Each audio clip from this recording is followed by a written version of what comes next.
hours left for the UAW and the Big Three to reach a deal. Tonight at 5, this just in, GM has upped its offer to the union in a deal that needs to be made before midnight to avoid a strike. And we have team coverage of this possible strike tonight. My co-anchor Jeff Smith is live at Stellantis, where Toledo Jeeps are manufactured, breaking down what's led up to this point. Michael Sandlin is live at General Motors Toledo Propulsion Systems, talking about who could start striking first and how Toledo will factor in. Christy Gerlette is live at Dave White Chevy, breaking down the potential fallout and how the strike will impact our area. We begin our coverage with Jeff. So Jeff, how did we get to this point, and what is the latest with hours to go before this deadline expires? Well, as you said, Melissa, GM just upped its offer. Initially, it was sitting at an 18% increase in salary rates for the next 4 years, the length of this next contract. But just within the last hour, we heard reports that have surfaced, Automotive News reporting today, that it is now 20% for GM. So let's go back a little bit. Back in August, President Biden said that with the deadline a month away at that time, the UAW, he was reminding people, it helped to create the American middle class, as he said. And the UAW, he said, deserves a contract that sustains the middle class. Well, here we are tonight, and we're getting close to that 11th hour. And that future between the UAW and the Detroit Big Three seems to be at a standstill. Still, at this point, at this 5 o'clock hour, no new contract for auto workers. And with the 2024s getting ready to roll out at dealerships, no certainty for any new product as well. Let's break down some of the numbers for you here this afternoon. Here's what the two sides are battling over. Originally, the UAW wanted a 46% raise across the length, the term of this contract, 4-year deal.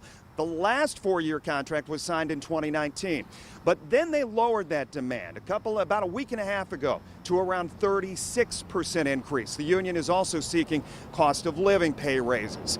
They also asked for 32-hour work week with 40 hours of pay. That is something the Big Three has said by and large they are not doing that. And they want benefit pensions for new hires who now receive only 401k style retirement plans. Now, in response to the Big Three, they are coming to the table with some of the following. As we said, General Motors, and we hope we have this correct for you there on your screen, General Motors offering 20% pay raises over the next 4 years of this contract. That is new today.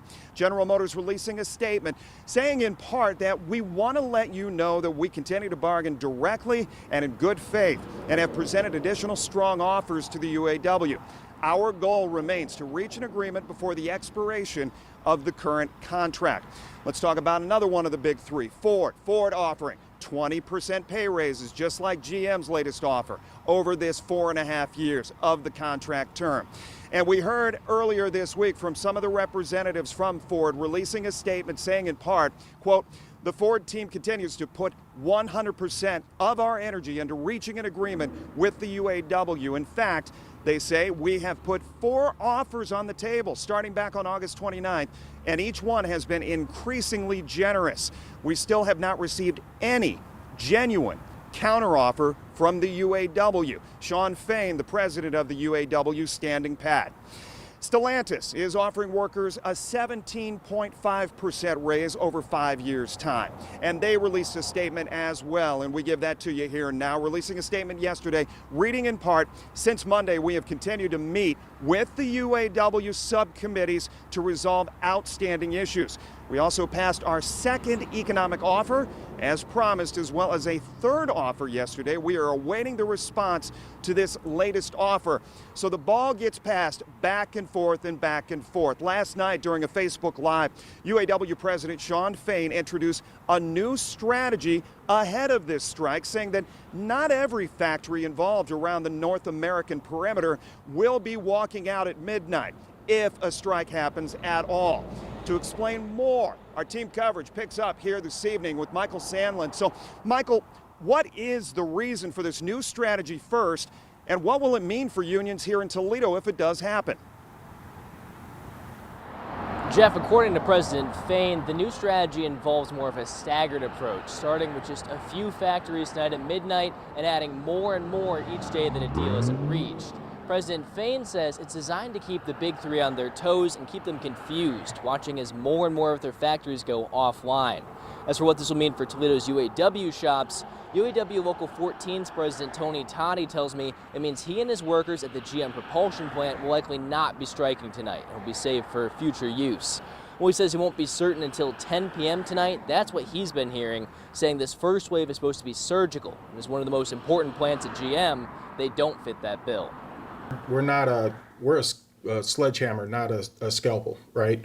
So if you take us out, you're shutting down essentially the highest, most profitable vehicles for the corporation. So we're not the start of an escalation. So we're trying to let our members know that and try to tap down the anxiety that they have over the moment. So now they'll remain on the sidelines as their brothers in arms hit the picket line, assuming that a strike does go through tonight. Jeff? You know, Michael, the one analogy I kept hearing over and over again over the last few days, making these phone calls, talking to folks, they were talking about this being paper cuts versus being the severing of an artery. So speaking of what you were just referring to, Michael, do you know if UAW Local 12, which obviously represents all of these workers, most of the hourly workers who we have behind me here at Stellantis, have they been instructed to be ready to stay back to do anything? Well, here's what I know right now, Jeff. I spoke to their chairman for Jeep earlier today, Mike Sawaya, and he tells me that they won't really know for sure until between 8 and 10 p.m. tonight whether or not they officially have the green light, but he tells me that they have not received any word to hold off like Local 14 did, so as the hours continue to pass by, it looks increasingly likely. Reporting in West Toledo, I'm Michael Sandler for WTOL 11. Back to you, Jeff.